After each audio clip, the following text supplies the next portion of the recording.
بسم الله الرحمن الرحيم الحمد لله رب العالمين صلى الله وسلم على أشرف الأنبياء والمرسلين نبينا وسيدنا محمد وعلى آله وصحبه أجمعين. اللهم علمنا ما ينفعنا وانفعنا بما علمتنا وزدنا علما اللهم آمين. So the title of this lecture is Fiqh of Fasting or Fiqh of As-Siyam.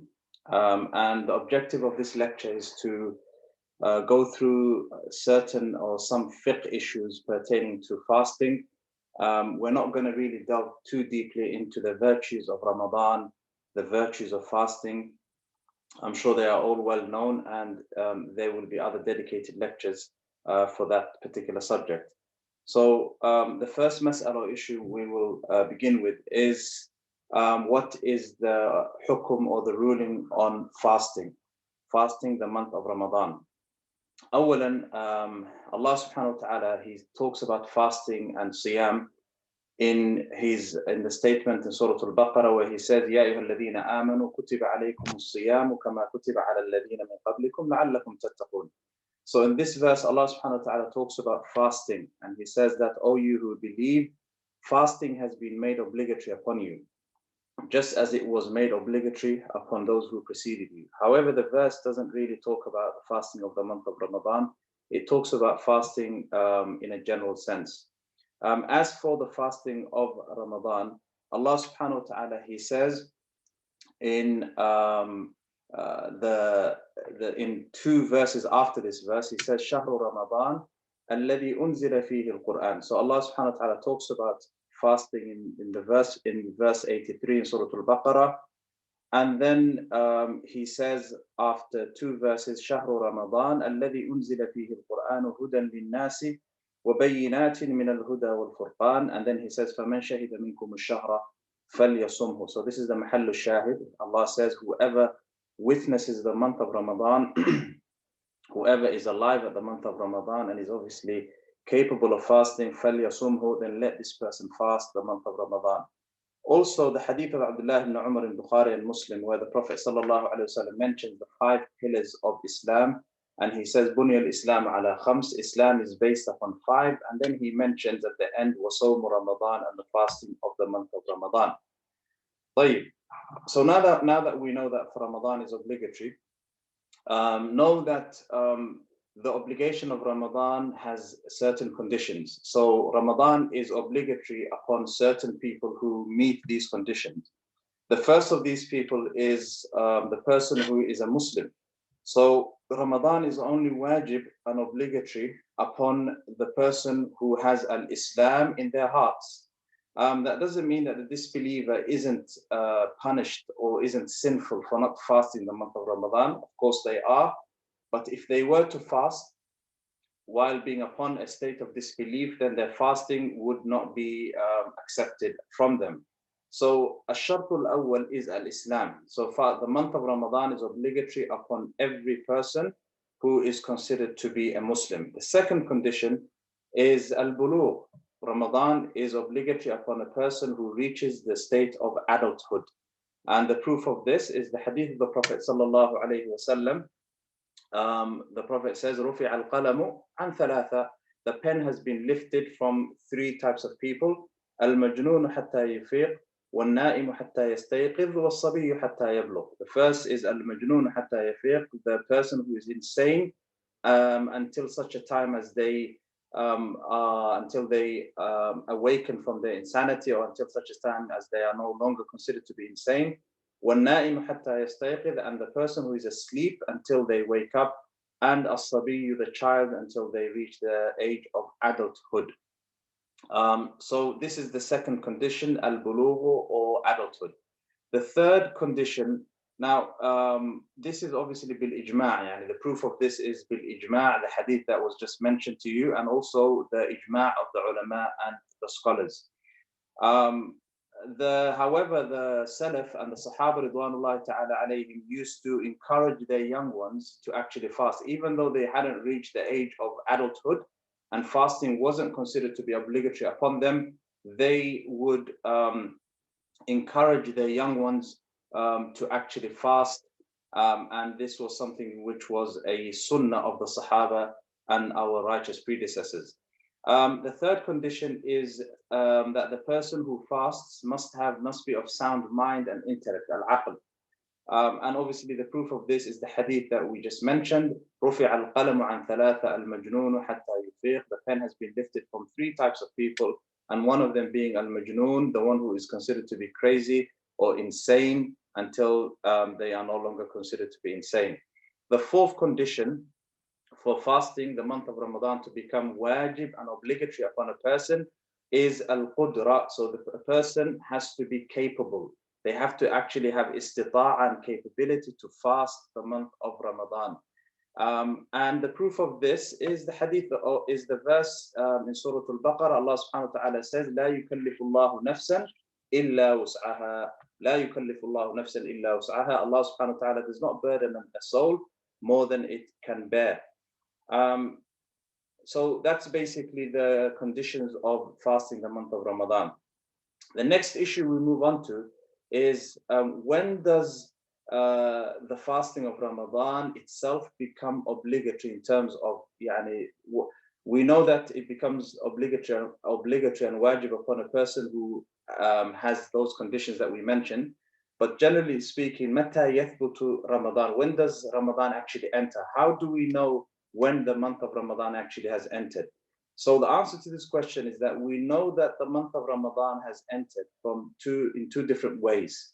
The first is برؤية الهلال, when the crescent moon is sighted, when the moon of Ramadan is sighted. And the proof of this is the verse in Surah Al-Baqarah. Allah subhanahu wa ta'ala says, فَمَنْ شَهِدَ مِنْكُمُ الشَّهْرَ فَلْيَصُمْهُ. Whoever witnesses the month of Ramadan, فَلْيَصُمْهُ, let this person fast. وَاللَّامْ هُنَا طَبْعًا لِلْوُجُوبِ, and this is obviously an obligation. Also, the Prophet sallallahu alayhi wa sallam, he said, إِذَا رَأَيْتُمُوهُ فَصُومُوا وَإِذَا رَأَيْتُمُوهُ فَأَفْطِرُوا. If you see the crescent of Ramadan, then fast, and if you see the crescent of Shawwal, then break your fast. So there is a sub-issue which many Muslims nowadays actually engage in, and which keeps coming up every year, really, which is, do all of the Muslims, does all of the Ummah, do we all have to fast at the same time? Do we all have to begin fasting the same time? Which means that the Muslims who are living in the East and the Muslims who are living in the West, do they all have to begin the month of Ramadan on the same day? The answer to this question is no, they do not have to. It's actually impossible for them to begin the fasting of Ramadan on the same day, because of the fact that they live in different time zones. And also because of the hadith in Sahih Muslim, where Qurayb, he said that al-Fadl, the daughter of Al-Harith, she sent him to Muawiyah radiallahu ta'ala anhu, who was in Sham. He was in Sham. So he was in Hijaz, Mecca and Medina. So she sent him on an errand to Muawiyah in Sham. And then he said, فَقَدِمْتُ الشَّامِ فَقَضَيْتُ حَاجَتَهَا. So I came to Sham and I was able to fulfill her errand. وَاسْتُهِلَّ عَلَيَّ رَمَضَانُ وَأَنَا بِالشَّامِ. And he said that the month of Ramadan began, and the month of Ramadan was sighted while I was in Sham. فَرَأَيْتُ الْهِلَالَ لَيْلَةَ الْجُمْعَةِ. So I witnessed and I saw myself the crescent of Ramadan on a Friday, in the night of a Friday. And ثُمَّ قَدِمْتُ الْمَدِينَةِ. And then I came to Medina في آخر الشهر, at the end of Ramadan. At the end of Ramadan, the 29th or the 30th of Ramadan. فسألني عبد الله بن عباس رضي الله تعالى عنه ثم ذكر الهلال. So Abdullah ibn Abbas asked me, and he mentioned the sighting of the moon, and he asked me, متى رأيتم الهلال? When did you actually witness and see or sight the month of Ramadan? فقلت, and I said, رأيناه ليلة الجمعة. We witnessed the month of Ramadan on the night of a Friday. We saw the month of Ramadan on the night of a Friday. فقال, and he said to me, أنت رأيته? Did you actually witness this crescent? فقلت, I said, نعم, yes. ورآه الناس, and the people saw this. وصاموا, and they fasted. وصام معاوية, and Muawiyah also fasted because of this sighting. فقال, and then Abdullah ibn Abbas, he said, فقال, he said, لكننا رأيناه ليلة السبت. However, he said, رأيناه ليلة السبت. We saw it on the night of a Saturday, يعني 24 hours later. After you saw the month of Ramadan, or the crescent of Ramadan, we saw the crescent of Ramadan. فلا نزال نصوم حتى نكمل 30 أو نراه. So we will continue to fast until either we complete the month of Sha'ban 30 days, or until we sight the crescent or the moon of Shawwal. نعم. So if either one of these two happens, we will continue fasting. فقلت, I said, so basically what Abdullah ibn Abbas is saying, that even though Muawiyah and Sham, even though they are praying the Eid prayer today, but we will continue to fast until either one of those two things are met, conditions are met. Because we saw the crescent 24 hours after they saw the crescent. So Qurayb, he said, فقلت, I said, أولا تكتفي برؤية معاوية وصيامه. Shouldn't you suffice yourself with the ru'ya, or with the sighting of the crescent of Muawiyah, with the fact that Muawiyah saw the moon and the fasting of Muawiyah? Isn't this sufficient for you? فقال عبد الله بن مسعود, Abdullah ibn Abbas, he said, لا, he said, هكذا أمرنا رسول الله صلى الله عليه وسلم. He said, no, this is what the Messenger of Allah صلى الله عليه وسلم commanded us to do. فلم يعمل ابن Abbas. So here, this hadith in Sahih Muslim is very clear to us. It's very clear that it is allowed, and it's not considered to be an ikhtilaf in the ummah. So if, for example, the Muslims in Saudi Arabia, because of the fact that they sighted the crescent and they saw the crescent, were to fast on a particular day, and the Muslims, for example, in Pakistan or in Uzbekistan or Afghanistan, مثلا, saw the crescent a day later and they fasted based on their sighting, then this is not considered to be an ikhtilaf. In fact, both nations and both people are acting in accordance with the hadith of the Prophet sallallahu alaihi wasallam. Also, if you look at it from a logical point of view, even if they were both to fast the month of Ramadan at the same time, do they not break their fast in different hours? The people in the East, do they not break their fast sooner than the people in the West? Of course they do. And obviously then, do they all pray Eid prayer at the same hour, in the same time? Likewise, of course not. Do they all pray the 5 daily prayers at the same time? The answer is no. So this issue is it's an issue which shouldn't cause any khilaf in the ummah. To move on, the next mas'ala issue is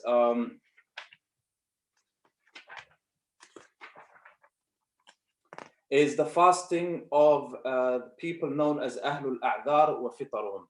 So there are certain people who have been given concessions, who have been given rukhas and concessions with regards to the fasting of the month of Ramadan. So there are certain people that do not have to fast because of legitimate excuses that they have, because of legitimate legislative reasons that they have.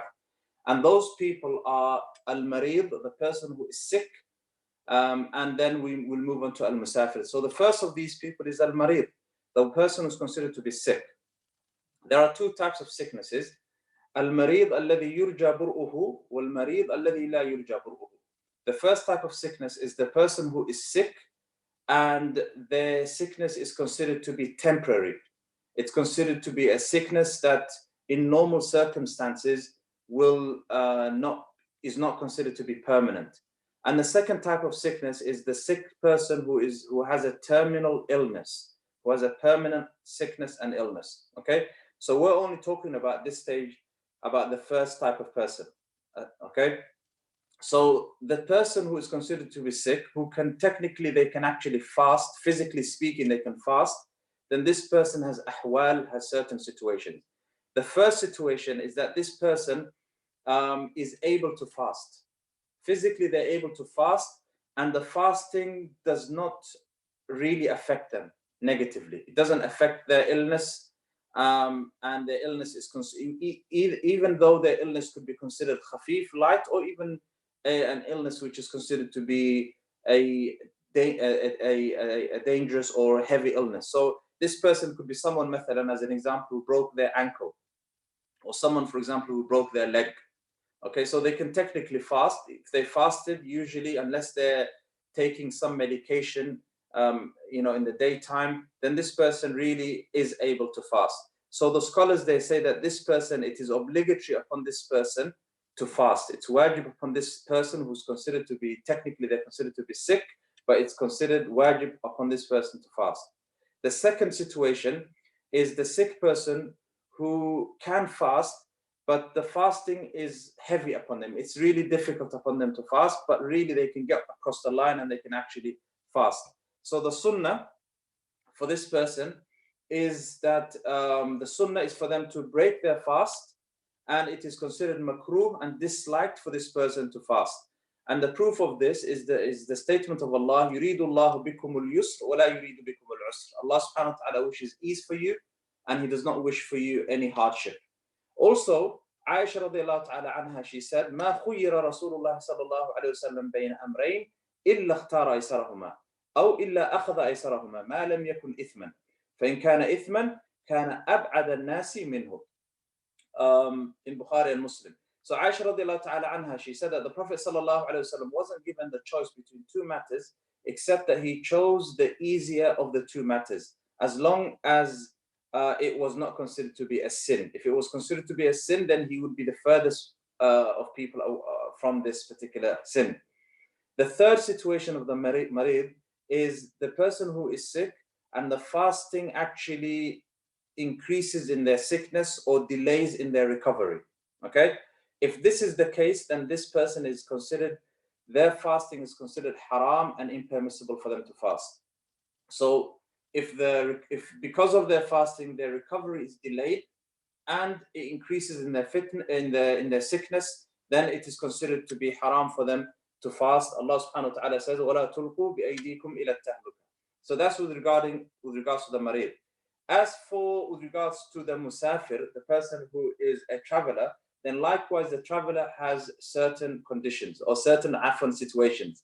The first situation is the traveler who is, while in the state of traveling, whether they fast or not, the fasting doesn't really change the physical condition whatsoever. It doesn't affect them. So to them, it's considered the same. They consider whether they fast, whether they fast or not, it's still the same to them. It doesn't change the hardship or the burden of the travel. Okay.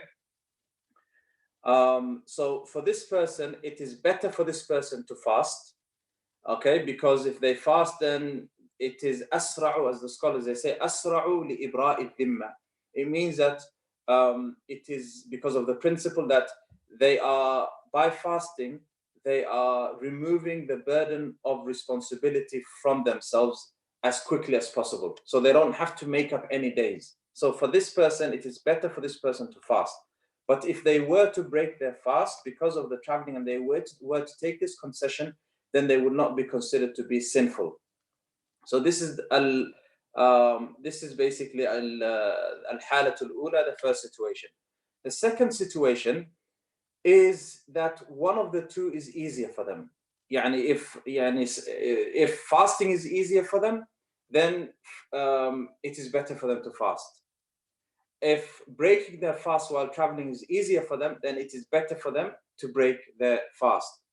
Na'am. And the proof of this is the hadith of Abu Sa'id al-Khudri radiyallahu ta'ala anhu in Fath al-Bari. Abu Sa'id al-Khudri, he said that when we used to travel with the Prophet sallallahu alaihi wasallam in certain expeditions, some of us would fast and some of us would break their fast. And whoever broke their fast would not be considered to have done anything wrong, and whoever fasted would not be considered to have done anything wrong. The third and final, the third situation of the musafir is that basically the musafir, the person who's traveling, the fasting is actually yashuk alayhi, is difficult for them. However, the fasting doesn't really cause them to la yatadarrarun, it doesn't harm them. It's difficult upon them, but it doesn't harm them. Okay, and the hukum of this person is that this person, it is better for them to actually break their fast. It is better for them to break their fast because of the hadith of Jabir ibn Abdullah radiyallahu ta'ala anhu. He said, "Kana Rasulullah sallallahu alaihi wasallam fi safarin." The Prophet sallallahu alaihi wasallam was once traveling with his companions, and he saw ziham, and he saw a crowd of people. وَرَجُلًا قَدْ ظُلِّلَ عَلَيْهِ, and he saw them shading a person. And then the Prophet ﷺ, he said, مَا هَذَا, what is this? And then they said, فَقَالُوا, they said, صَائِمٌ, this person is fasting. And the Prophet ﷺ, he said, لَيْسَ مِنَ الْبِرِّ الصَّوْمُ فِي السَّفَرِ, it is not considered to be from righteousness and piety to fast while traveling. So the ulama, they deduced from this ruling that if the traveling person is in the state of this person, or if the traveling person or the traveler is it fasts, and because of their fast they become physically weak, and the fasting affects them physically, so much so that they become actually ill, then they're not considered to be upon piety, as the Prophet ﷺ said, and they should take the rukhas of Allah subhanahu wa ta'ala, as the Prophet ﷺ, he said, إِنَّ اللَّهَ يُحِبُّ أَن تُؤْتَى رُخَصُهُ كَمَا يُحِبُّ أن تؤتى عزائمه. Indeed, Allah subhanahu wa ta'ala wishes and loves that you observe and you act upon his concessions, just like you act upon his obligatory commands.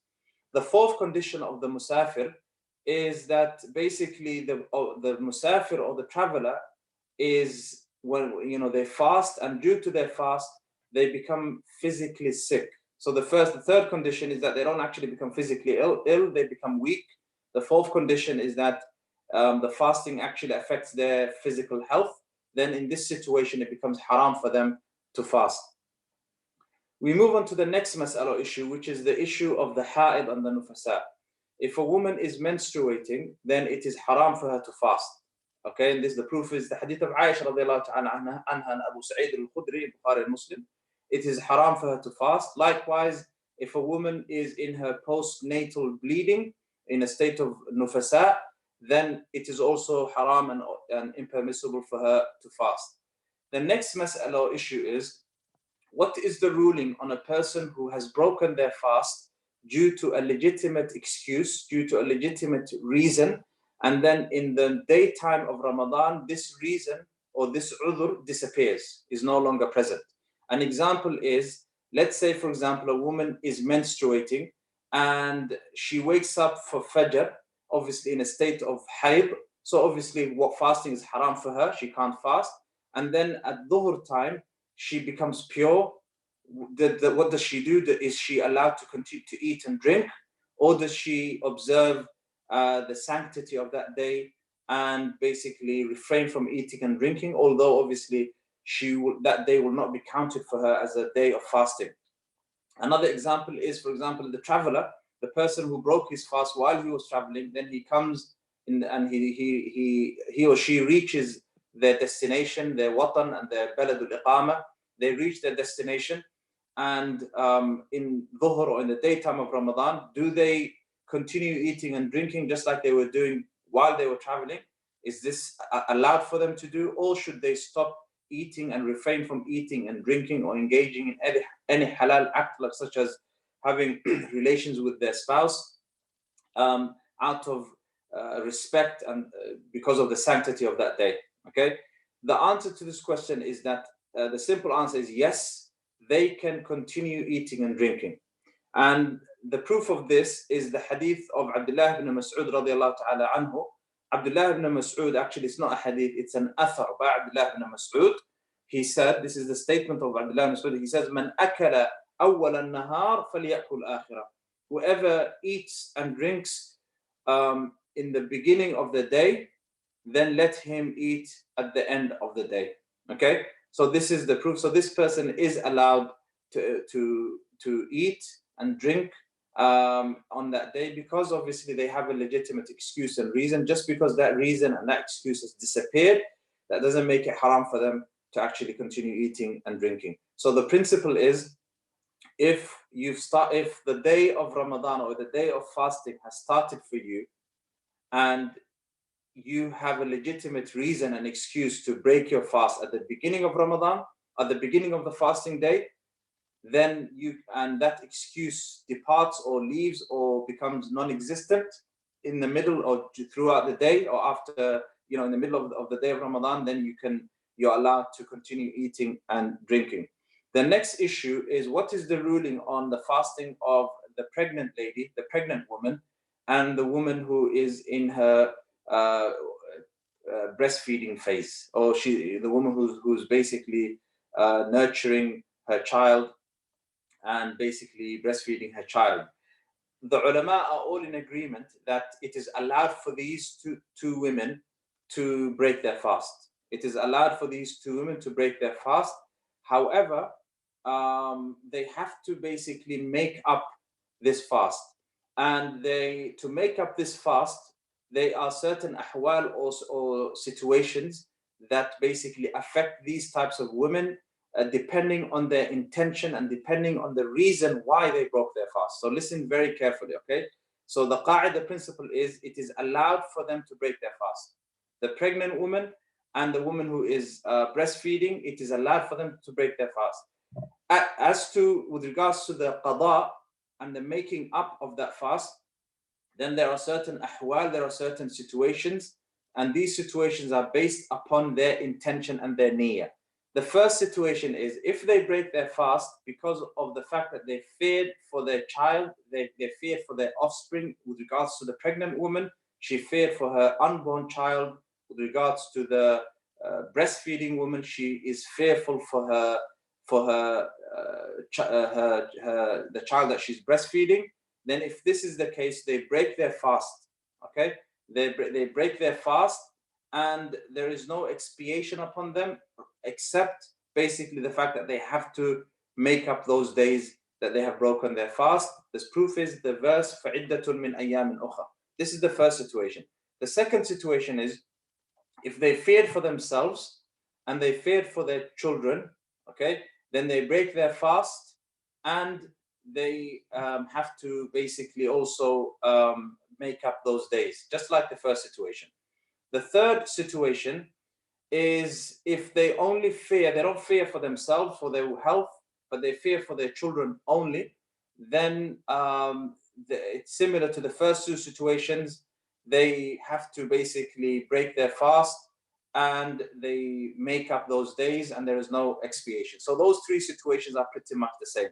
So just basically, there's slight khilafat that I'm intentionally neglecting here, not mentioning them for a very good reason, because there's no it's not the right time and the maqam to mention them. But as a general rule of thumb, if a woman is breastfeeding, or she is in a state of she is hamil or pregnant, then she is allowed to break her fast, but she basically has to make up those days afterwards. The next mas'ala is the fasting of the person who is ajiz. The person who is ajiz, the ajiz is the person who's physically incapable. This ajiz is usually because of kibar, because of old age. So if a person, for example, is ajiz, is incapable because of old age, then this person is categorized into two different categories. The first category is a person who is ajiz or incapable of fasting due to old age, but also this person has become like senile. This person has become mentally incapable. They may have Alzheimer's, or they may have dementia, or they may not be considered to be of sound mind. If this is the case, then this person, fasting is not obligatory upon them in any way, which means they don't have to make up, they can obviously eat and drink, and they don't have to make up any days, and the people that are responsible for them do not have to fast on their behalf after their death. Okay, so this is the first category of person. The second category is a person who is considered to be old, who is ajiz, is incapable, and they are very old, but they are of sound mind. Okay, of sound mind. Right? This is the second category of the old person who is considered to be ajiz. This person doesn't have to fast. Fasting, the obligation of fasting is removed from them. However, they have to feed for every day that they break their fast, they have to feed a miskeen, a poor person. They have to feed that poor person an equivalent amount of nisfu sa', which is like a kilo and a half of the customary food of the land of that people, such as rice, such as dates, barley, wheat, whatever.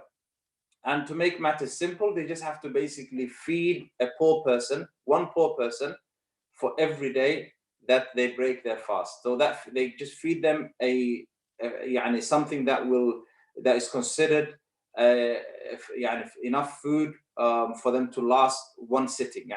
Something that will fill them up in one sitting. And this is خروجا من أي خلاف. That's with regards to the poor, the old person who is considered to be very old.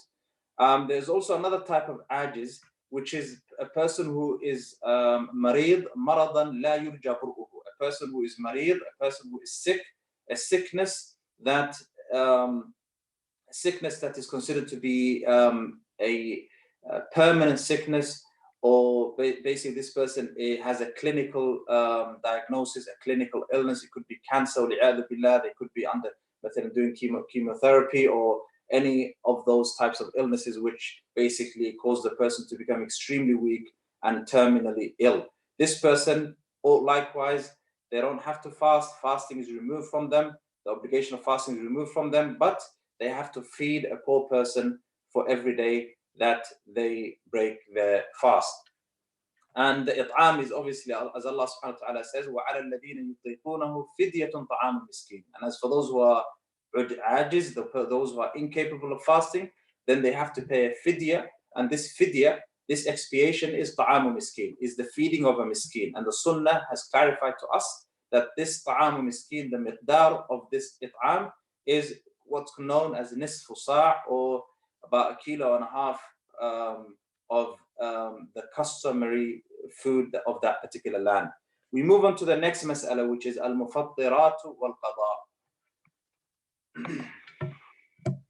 Al-mufattirat wal-qada, which is basically what are the mufattirat, what are those things that break a person's fast, and those things that cause a person to make up that particular fasting day. The first is al-aklu wal-shurb. The first and the second is eating and drinking. Allah subhanahu wa ta'ala says, وَكُلُوا وَاشْرَبُوا حتى يتبين لكم الخيط الأبيض من الخيط الأسود من الفجر ثم أتموا الصيام إلى الليل. Allah subhanahu wa ta'ala said, eat and drink until the white thread of dawn becomes distinct from the black thread of the night. من الفجر from Fajr. ثم أتموا الصيام إلى الليل, and then complete your fasting until sunset. And this is basically, obviously, the first proof, and it's ma'roof, this mas'ala is ma'roofa. The second or the third basically issue, or the second issue regarding al-aklu wal-shurb, the scholars rahimahumullah ta'ala, they deduced a principle from this verse and also from this hadith of the Prophet sallallahu alaihi wasallam, where the Prophet sallallahu alaihi wasallam, hadith of Abu Hurairah, that the Prophet ﷺ, he narrated from Allah subhanahu wa ta'ala that Allah said, as-sawmu li, fasting belongs to me, wa ana ajzi bihi, and I will reward the person who fasts. Yada'u, and then Allah subhanahu wa ta'ala, he said, yada'u, so this is a hadith Qudsi, this is not Quran, this is hadith Qudsi, yada'u shahwatahu wa aklahu wa shurbahu. Allah subhanahu wa ta'ala, he said, yada'u shahwatahu wa aklahu wa shurbahu. So this person removes, abandons their shahwa, their desires, and their food and their drink, min ajli, because of myself, because of me. And Allah subhanahu wa ta'ala is saying. So siyam, fasting, is basically to refrain from all those things that are considered to be mufattirat, all those things that are considered to be nullifiers, from sunrise until from Fajr until sunset. And the ulama, they deduce from these principles or these nusus certain masail or certain issues. We will mention some of them, which is basically that any object or anything that enters a person's digestive system that causes this person, that is considered to be a nutrient or a vitamin or an energy, anything that gives a person energy, causes the person to break their fast. So as an example, if you look at, for example, what's known as at-tahamil, yani suppositories, suppositories that are basically inserted into the rectum, or for example, in the case of women, into their private parts, then these suppositories are two types. Suppositories that are basically nutritional, or that contain vitamins, or contain anything that gives the person energy.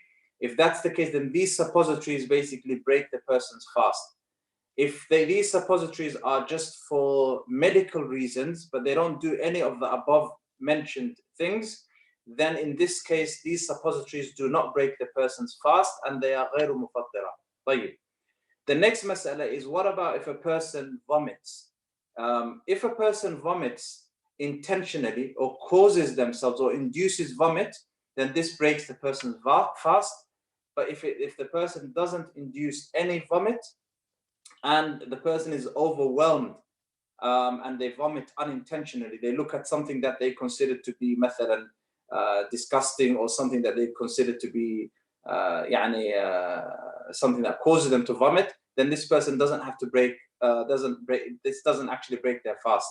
The Prophet sallallahu alaihi wasallam, he said in hadith of Abu Hurairah, "Man dhara'ahu al-qay falaysa alayhi qada."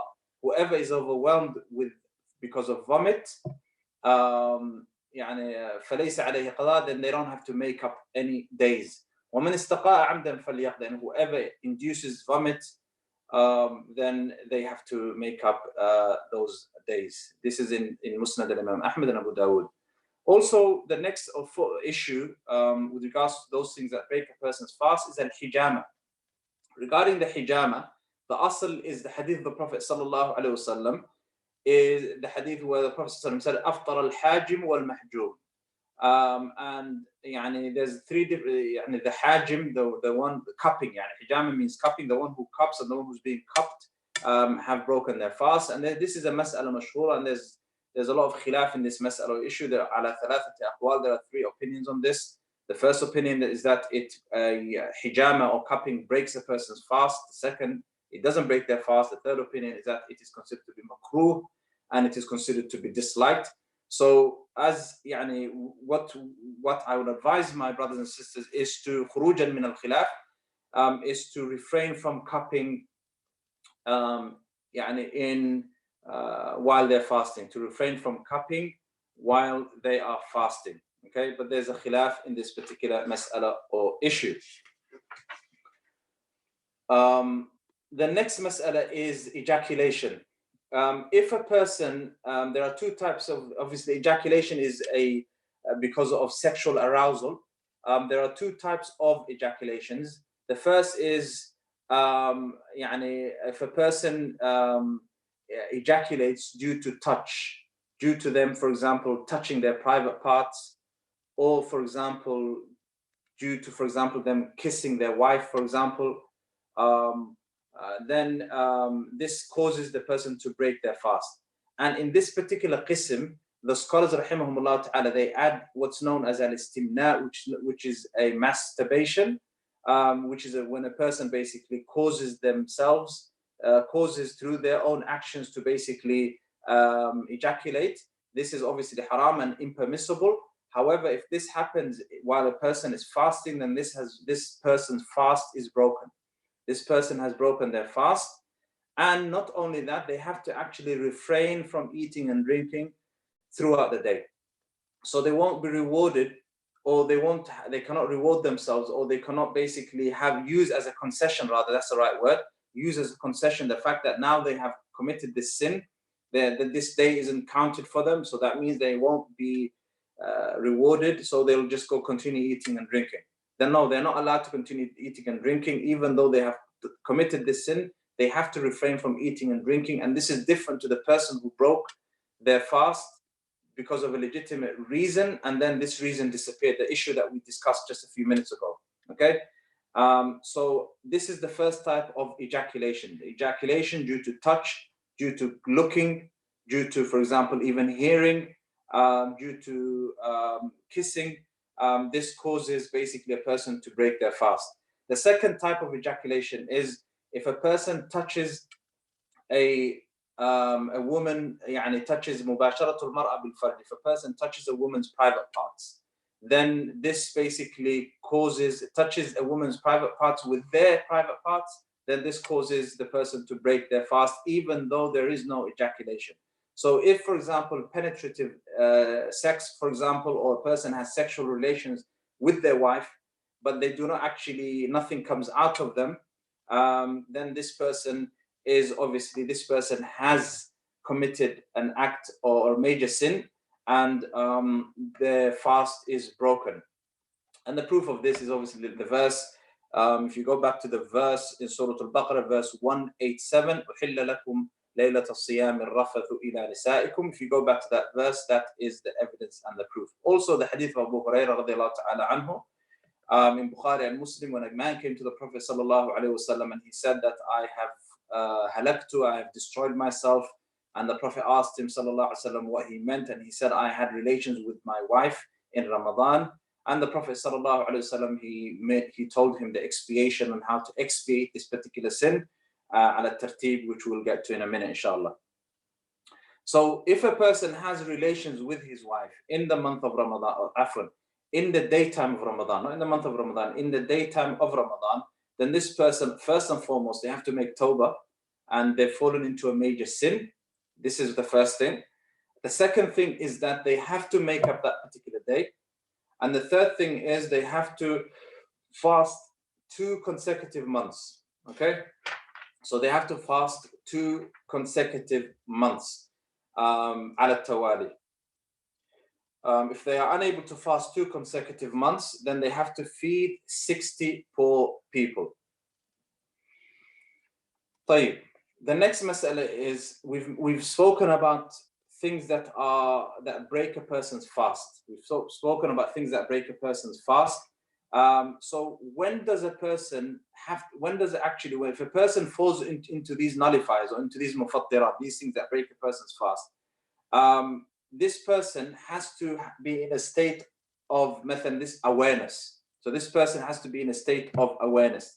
So this person, in order for their fast to be actually corrupt and invalidated, the first thing is this person has to be a person who's dhakir, person who's in a state of awareness and not in a state of forgetfulness. So if a person eats and drinks in the daytime of Ramadan while they are in a forgetful state, then there is nothing upon them. If a person has relations with his wife in the daytime of Ramadan and they've totally forgotten, they've forgotten that it's Ramadan, then there is nothing upon them. Okay, that's the first state. The second is the person has to be in a state of ikhtiyar. The person has to be in a state where he or she is in control of their own bodies, or they are aware, they are considered mukhtarin, they have a choice in the matter. So mathalan, if a person is sleeping, and while they are sleeping, they have what's known as a wet dream, and then because of this, they ejaculate while they're sleeping, then obviously they're fasting, and then when they wake up, they see wetness on their garments, they see their garment is wet, mathalan, or the sheets are wet, mathalan, then there's nothing upon them. Okay, so that's, for example, if a person sleeps after Fajr, mathalan, and then wakes up about 9 a.m. mathalan, and between that time they've had a wet dream, there's nothing upon them. Okay.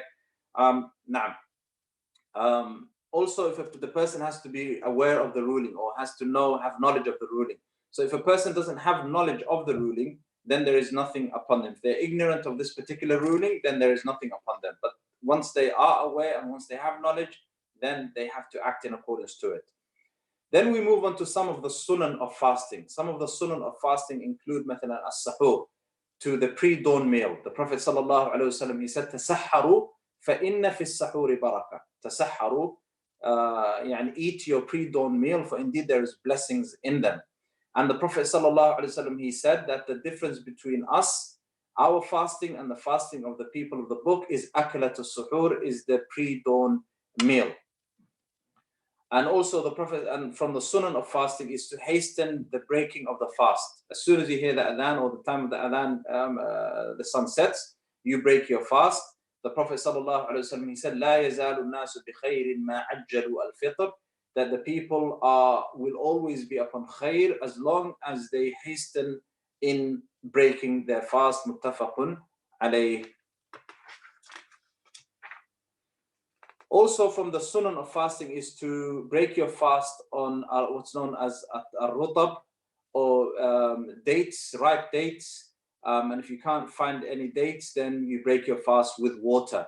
And while you break your fast, you say the dua, the supplication that the Prophet ﷺ taught his ummah, which is ذهب الظمأ وابتلت العروق وثبت الأجر إن شاء الله. ذهب الظمأ, يعني our thirst has been quenched, and وابتلت العروق, our veins or the veins have become wet. يعني وثبت الأجر إن شاء الله, and the reward has been affirmed. Also from the adab of siyam, the etiquettes of fasting, is to abandon all false speech, to abandon things that are of no concern to you, to abandon obviously backbiting, to abandon sinning, to abandon anything that causes the anger of Allah subhanahu wa ta'ala.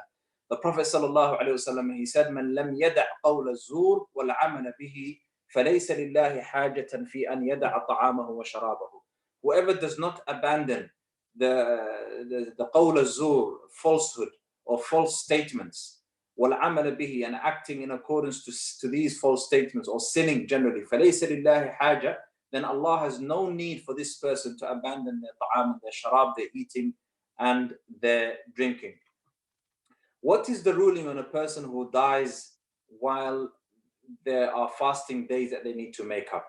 So if a person dies and they haven't made up those days in Ramadan that they have broken their fast, whether it's for a legitimate reason or not, whether they broke their fast because of sins or because of an actual reason due to suffer, for example, or marad, then what is the ruling on this person? Then this person, la yakhlu min halayn. This person is two types. The first type is a person who after Ramadan, then the excuse or the reason why they broke their fast in the first place is still ongoing, such as sickness. They broke their fast because of illness, and after Eid, they are still sick. The whole of Shawwal, they're still sick, and then they die afterwards. They die because of this sickness or because of whatever, another reason. Then in that case, then this person, there is no sin upon them, and no one needs to make up those fasts on their behalf. That's the first type of person. The second type of person is the person who had the opportunity to, after they broke their fast in Ramadan, after Ramadan, they became better, and the reason why they broke their fast was no longer present, but they decided to basically wait a few months, or they became lazy, or for whatever reason, they waited. And in that period, a month or two later, let's say they had 5 days to make up in Ramadan, and then they died mathalan in Rajab, for example, a few months later, then this person is not considered to be excused. Then this person, their awliya and the people that are responsible for them, their next of kin, have to fast on their behalf. Have to fast on their behalf. And the proof of this is the hadith of Buraidah radiallahu ta'ala anha. She said that a man came a woman came to the Prophet sallallahu alaihi wasallam, and while I was sitting with him, and she said that my mother died while there was some fasting days upon her. The Prophet sallallahu alaihi wasallam, he said to her, "Sumi anha," fast on her behalf. This is in Sahih Muslim. Now, طيب, I'm going to complete or أختم بمسائل معاصرة. There are some issues that are considered معاصرة. Now, so there are certain issues or masail that basically are considered contemporary issues to do with fasting. So the first issue is regarding what's known as al-bukhar, or what's known as inhalers or asthma inhalers. The correct opinion on this is that asthma inhalers or inhalers, they don't actually break your fast, whether they are because of the things that inhalers, asthma inhalers, they don't break your fast because they are not considered to be nutrients, and they do not enter into the person's digestive system, and also because of the fact that the scholars who said that, you know, the scholars who took this opinion, and wallah, I mean, this is the correct opinion, Sheikh Abdul Aziz ibn Baz, and this is a fatwa by Lajna al-Da'im, the permanent committee, and also Sheikh Abdullah al-Jibreel, because they said that this is considered to be similar to the person who rinses his or her mouth while making wudu, when they're fasting. You rinse your mouth and you gurgle, you rinse your nose. This doesn't break your fast. Likewise, inhalers don't break your fast. Also, there are sometimes, due to a person's heart condition, the doctors, they place, if a tablet is placed underneath a person's tongue, this tablet then is absorbed by the body through a person's saliva, and it's basically a type of medication. This doesn't also break your fast. It doesn't break your fast because it is not considered to be a nutrient. It's not considered to be anything that will give you energy. It doesn't replace food and drink. If it were to replace food and drink, hypothetically speaking, then yes, it will break your fast. Also, there is also, if a person, for example, if a tube, for example, is inserted into a person's through a person's mouth, if a tube, for example, like an endoscope, is inserted into a person's mouth to check for certain stomach conditions, like stomach ulcers or whatever, then this also does not break a person's fast. In fact, the ulama, the scholars of old, the Ahnaf and some of the Madahib, they actually spoke about this in the books of Fiqh, and they mentioned what's the ruling on a person إذا أدخلت في جوفه أو إذا أدخلت في جوفه قطعة حديدة. They said, if a person has if a tube or a metal tube, this is the scholars, and we're talking hundreds of years ago, they said, what is the ruling on a person if a metal tube is inserted into a person's mouth and it goes through their throat and into their stomach? The correct opinion is that this does not break a person's fast because, again, it doesn't replace food and drink. What about nasal drops or eye drops? This likewise, nasal drops or eye drops do not break a person's fast because they do not basically replace a food and drink. Regarding anesthetics, for example, anesthesia, then if it's partial, then it doesn't break a person's fast. If it's partial, if these anesthetics are given to a person and it's just partial, or a type, or it's basically it's just juz'i, then it doesn't break a person's fast. But if it's general and this person obviously goes into a coma, for example, or is in a state of sleep, for example, or is in this condition, then if the person is in this state all throughout the day, then their fast isn't counted. That day they have to make it up. But if the doctors obviously awaken them just before the adhan of Maghrib, or it's just partial, or they're in this state for half the day, for example, not the whole day, then this fast is considered, and they don't have to make up that particular day. Likewise, eardrops do not break a person's fast. Eardrops also do not break a person's fast, just like we mentioned, eye drops do not break a person's fast. نقف عند هذا الحد. We will stop here, inshallah. Like I mentioned at the beginning, these are fiqh issues, and I had to rush through them. And if you have any specific questions regarding what we covered, then please ask away now, inshallah.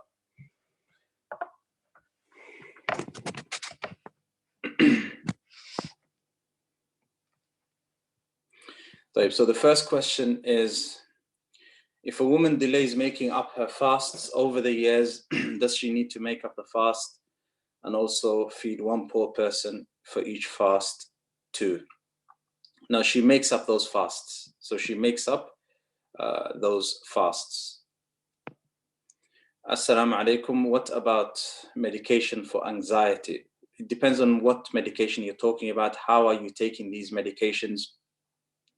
If generally speaking, If this is a medication that doesn't replace food and drink or doesn't give you actual energy, then or you don't need to take water with it, and you don't need to obviously take a tablet and then drink water with it, then you can take this medication and continue fasting. But if you have to, if it's a medication just like general tablets, for example, then it doesn't, you don't have to make up, if you take water with it, you have to make up that particular day. But if you don't need to take water with it, or this medication is administered through injections, for example, or an inhaler, for example, or whatever, then it doesn't break your fast.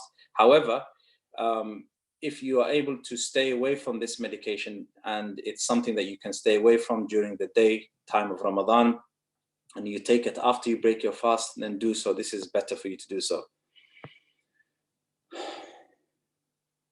In Turkey, they use technology to give the date of the start in Ramadan in advance. If I'm in Turkey during Ramadan, what shall I do? Shall I start my Ramadan with them?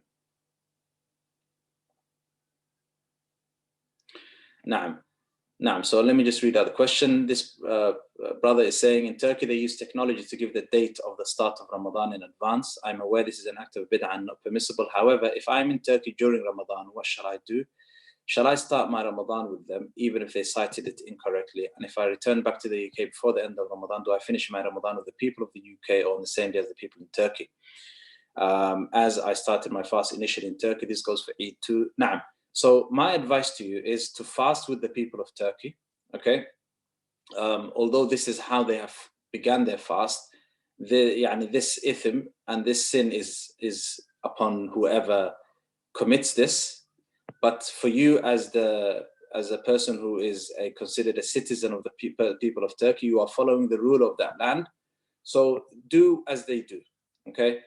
And if you come to the UK and the people of the UK observe Eid prayer a day before the people of Turkey or a day after the people of Turkey, then observe the Eid prayer with the people of the UK.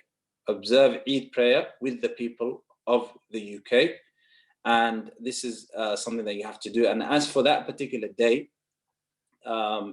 if for example it is if you fasted 28 days, for example, and then make up that 29th day after Eid.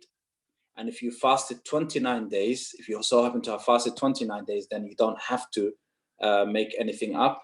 Continue as you were.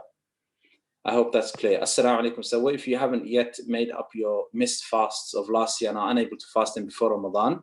Do you have to pay for these fasts, or do you have to make them up after Ramadan, inshallah? أولاً, this is لا يصلح هذا. It's upon you to make sure that you make up the fast of the last Ramadan before the next Ramadan comes. You have a whole year to do so. So you are sinful in doing this. So you have to make tawbah to Allah subhanahu wa ta'ala for this tafrid, because clearly you've been lax in your wajibat and in your what's obligatory upon you. So make tawbah to Allah subhanahu wa ta'ala and fast this Ramadan, because if you can make it up now, there's a few days before Ramadan now, make them up now. And if you don't have time to make them up now, then make sure that you make tawbah to Allah subhanahu wa ta'ala. And then in Ramadan, after this Ramadan is finished, then as soon as this Ramadan is finished, then before you fast the 6 days of Shawwal, make them up then. The authentic dua that you recite when opening your fast is ذهب الظمأ وابتلت العروق وثبت الأجر inshallah. Go back to Hisnul Muslim, fortification of the Muslim, and you find that dua there. You mentioned if someone has a terminal illness is exempt, but if they have an autoimmune chronic illness, would they still be exempt? What do you mean by autoimmune? I don't know what you mean by autoimmune. Chronic. If it's a chronic illness, if it's an illness, this is the qa'idah, brother or sister. The qa'idah is, if it's an illness that causes a person to be terminally ill, an illness where the person isn't expected to become to be cured from, then they are considered to be exempt. And obviously they still have to pay. They still have to pay a fidya. They have to pay a fidya, feed a poor person for every day that they've broken their fast. What about the drink that dentists give after treatment to wash the mouth? Na'am. My advice to you, if you can abstain from going to the dentist for 30 days, then wallahi do so. If you can't, then make sure if that drink that they give you, if it enters your jawf, and if you swallow any of it intentionally, then it breaks your fast. Okay. If you don't swallow it, if you swallow it unintentionally, it doesn't break your fast. Naam. So again, I've answered this question. Am I allowed to take vitamin tablets at suhoor? I used to do this. Is this allowed? Naam, you're allowed to take. You can eat whatever you want at suhoor before the fajr, before salatul fajr, and you can eat and drink and take as many vitamins as you can, because obviously it's not time to, it's not obligatory and wajib upon you. The fasting day hasn't started. The time of breaking fast is at sunset. So if Maghrib, that is at, for example, 9:20, and sun sets at 9:17, which is the time to break your fast is, look at the tawqeet and the calendar of your local masjid. Your local masjid is upon the sunnah, and go in accordance to when they break their fast.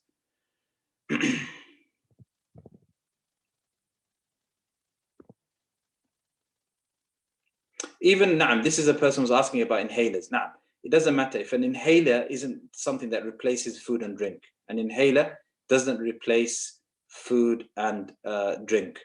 So it's not something that is considered to be min al-mufattirat, ya akhi. Okay, it's not dietary.